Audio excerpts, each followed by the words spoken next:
कैसे पहचानेंगे वो बेस्ट डे या साइन कंसीव करने का, यानी कि प्रेग्नेंट होने का वो कौन से दिन होते हैं आपके पीरियड के, कि जब आप ट्राई करते हैं प्रेगनेंसी ठहरने के तो मैक्सिमम चांसेस होते हैं। तो इस वीडियो में आज हम उसी कॉन्सेप्ट को समझेंगे। इससे पहले कि हम उन दिनों को समझें, हमें 3 बातों को समझना बहुत ज़रूरी है। पहला, सबसे पहला कि हर फीमेल की जो साइकिल लेंथ होती है वो अलग-अलग होती है। किसी का पीरियड 21 दिन में आता है, किसी का 28 दिन में, किसी का 30, किसी का 35 दिन में पीरियड आता है। तो ये जो 21 से 35 दिन का इंटरवल में अगर पीरियड आते हैं, तो वो बिल्कुल नॉर्मल माना जाता है। एवरेज हम 28 दिन मानते हैं।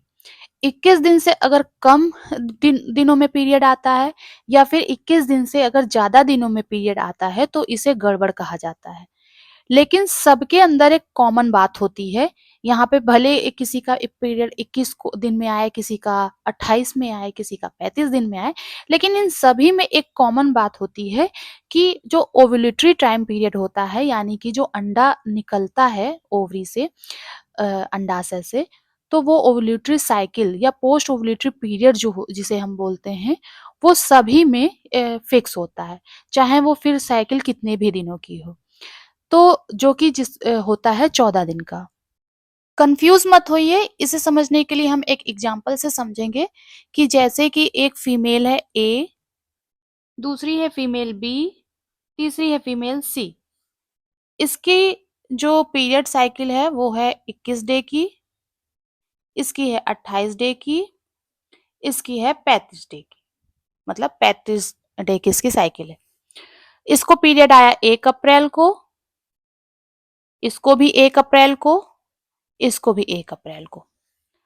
अब जो इसकी साइकिल है हम जानते हैं कि 21 डे की है, इसकी साइकिल है 28 डे की और इसकी साइकिल है 35 डे की। ये तीनों अलग-अलग औरतें हैं या फीमेल, जो कि सबकी साइकिल अलग-अलग डे की है।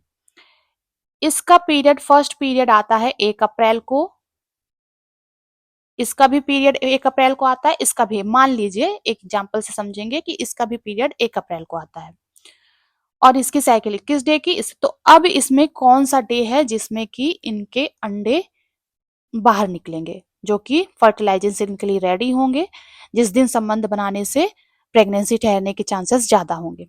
तो जैसे कि मैंने अब पहले बताया आपको, सबका ओव्यूलेटरी डे जो है वो सेम होता है।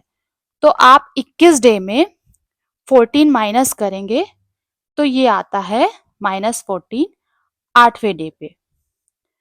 तो यानी कि आप अगर 8वें डे से 1 हफ्ता, मान लीजिए 1 वीक तक अगर आप रिलेशन रखते हैं, तो प्रेगनेंसी ठहरने के चांसेस ज़्यादा होते हैं। इसमें इसमें आप 28 से 14 माइनस कर दीजिए, तो आता है यहाँ पे 14 अप्रैल, यानी कि ये हो गया आपका 8 अप्रैल को। 8 अप्रैल से लेकर के आप 1 वीक तक ट्राई करते हैं तो प्रेगनेंसी ठहरने के चांसेस ज़्यादा होते हैं, क्योंकि इसी बीच एग रिलीज होने के चांसेस होते हैं। दूसरा, आपने 28 डे की जिसकी साइकिल थी, तो जो कि सबका ओव्यूलेटरी पीरियड सेम होता है, तो इसमें आपने 14 माइनस किया, 14 डे पे एग रिलीज होगा, तो -14 करते हैं तो यहाँ आता है 14 अप्रैल। तो यानी यहाँ पे पीरियड के 10वें दिन से लेकर के 7-8 दिन तक संबंध बनाने से प्रेगनेंसी ठहरने के चांसेस बढ़ जाती हैं। अब तीसरी साइकिल है जो कि 35 दिन की है, कि एक फीमेल है जिसको 35 दिन की साइकिल है, यानी कि 35 दिन के अंतराल में दूसरा पीरियड आता है। पहला पीरियड आया उसका 1 अप्रैल को, दूसरा पीरियड उसका 35 दिन बाद आएगा, यानी कि 4 अप्रैल को। 4 अप्रैल को दूसरा पीरियड आता है। फर्स्ट आया 1 अप्रैल को, दूसरा आया, सेकंड आया 4 अप्रैल को। अब इसमें 35 में से 14 जो कि ओव्यूलेटरी फेज जो होता है, जिसका सबका फिक्स होता है, तो 14 माइनस करेंगे तो आता है 21 अप्रैल। ये जैसे मैंने लिखा है 21 अप्रैल आता है।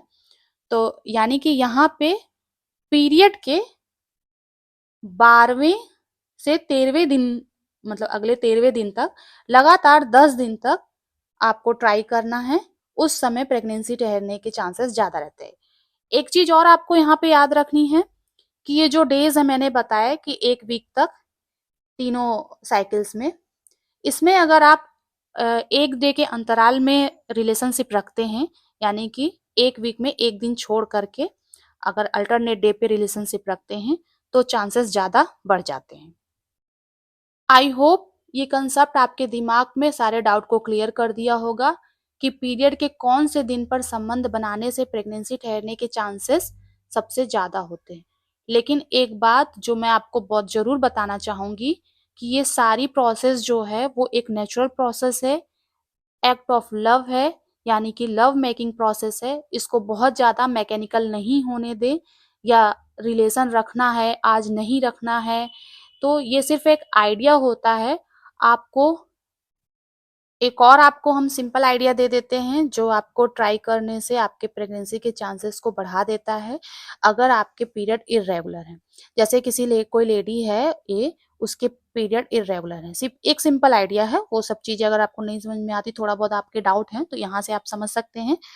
और आपको अपनी लाइफ़ बिल्कुल सिंपल रखना है। उधर से आपको कन्फ्यूज़न है, तो आपको क्या करना है, जिस दिन आपका पीरियड स्टार्ट होता है, उसको बोलते हैं डे फर्स्ट। तो डे फर्स्ट है तो पीरियड के आपके जो पीरियड है आपका उसके 8वें डे से डे 8 से डे 10 इस बीच आपको रिलेशन रखना है। लगभग आपको ये जो है आपके फर्टाइल पीरियड को कवर कर देता है। तो डे 8 से नेक्स्ट डे 10 टू 12 आप कर सकते हैं। एक एक दिन छोड़कर अगर आप रिलेशन रखेंगे तो आपको ये प्रोसेस, प्रेगनेंसी की प्रोसेस कंसीव करने में बहुत ही आसानी होगी। इसके साथ लेकिन अगर आप डेली रखते हैं रिलेशन, तो इससे कोई भी पॉजिटिव या नेगेटिव असर नहीं पड़ता है। इस चीज़ को आप सोचकर बिल्कुल भी परेशान ना हों। तो आप समझ गए होंगे कि जितने भी लेडी में अंडा बनने की प्रोसेस होती है वो फिक्स होती है। यानी कि अगर आप जो पीरियड का जो पीरियड की साइकिल होती है उससे आप 14 दिन पीछे जाएँ तो एग रिलीज़ होगा। तो जो तीनों लेडी का मैंने समझाया, तीनों केस में वही हुआ, 14 दिन पीछे गए तो एग रिलीज़ डे मिल गया। वहाँ से आपने 1 वीक तक ट्राई किया। उस 12-10 दिन तक आप ट्राई करते हैं तो आपके प्रेगनेंसी के चांसेस बहुत ज़्यादा बढ़ जाते हैं। तो उम्मीद है आपको वीडियो पसंद आया होगा और समझ में आया होगा। तो अगर आप चैनल पर नए हैं तो सब्सक्राइब कर लें और वीडियो को लाइक कर लें। मिलते हैं आपसे ऐसे ही इन्फॉर्मेटिव वीडियो के साथ अगले दिन। तब तक के लिए धन्यवाद।